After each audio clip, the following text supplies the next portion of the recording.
Morning, everyone. Good morning. Happy Mother's Day to all moms up there.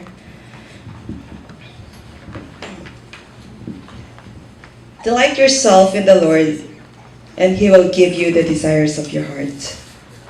We all have desires in our heart, and some of us are still waiting on those desires to come to fruition.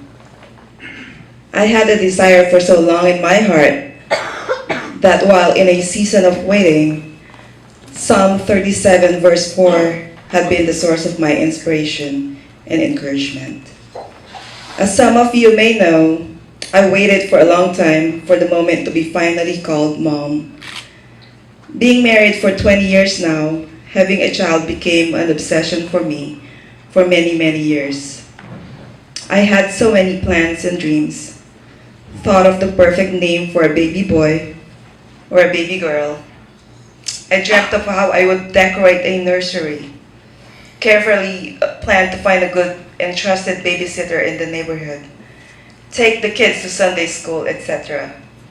But those dreams and plans were not meant to be. Looking back, I remember how we spent so many years going to fertility doctors and doing all kinds of tests, but after several failed attempts with no clear results, I realized that God's plan was different from mine. It was frustrating and devastating at first. And I remember dragging myself to church every Mother's Day, long time ago, for I know it will only mean smiling in the outside, but crying in the inside. But because of God's amazing love and faithfulness, He helped me to focus on His blessings and not on myself. And as I stopped focusing on myself and my plans to start my own family, He made me see clearly all the blessings that He had already given me. One of the things that He made me realize is how blessed I already am for having a huge family. Coming from a family of 9 children with 23 nephews and nieces, that is a great blessing indeed. I also realized that not having our own children permitted us to help some of my nephews and nieces financially so that they can finish their education and earn a degree in the Philippines. As God opened my eyes and revealed His plans, I began to rejoice over the family that I already have, as well as the blessing of being able to serve in the youth ministry from my previous church. At this church, God called me to serve in the youth ministry for over 10 years, which gave me tremendous blessings and has been the great years of my life. Seeing the youth grow in the Lord and witness them achieve their accomplishments made me one proud parent. During this time, I know God was using the youth as His instrument to fill the desire of my heart. When my brother, who is the eldest in the family, passed away 9 years ago, it was a painful moment for us. But little did I know that God will use this trial to fulfill His plans for me. I kind of remember what Laylene sang a while ago about God using trials in our life, using it as a blessing for His mercies. More than 2 years ago, God finally answered our prayers. I became a mother to a teenage girl who recently turned 18.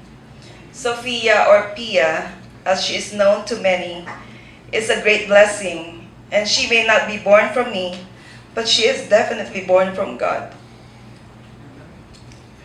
I've experienced many blessings in life, but nothing compares to the blessing of being a mother. I realize that whether your child is born from you or by God, motherhood is the hardest yet the most rewarding job you could ever have. My life transformed immediately. Everything changed. Suddenly, there's something bigger and more important in my own life. I feel responsible for forming and shaping and teaching another human being. It is a huge responsibility and one that should not be taken lightly. I constantly pray and ask God for His guidance in this, that I may be able to show Pia the kind of love that He showed us, but most especially, that I may guide her according to God's teachings. Being a mother is indeed an honor and amazing privilege. I am thankful to God for allowing me to experience this wonderful blessing. In spite of the long unfulfilled desire to become a mother, I understand that God has a divine purpose for everything that happens in our life. Our relationship with God is more important and should bring joy, contentment, and pleasure than any other relationship, situation, or material possession you have. My prayer for all of us is that no matter where we are in our lives and how long we may be waiting for God to answer our prayers, that we will always delight in the Lord and that His name will always be glorified. He alone deserves it. To God be the glory. Amen.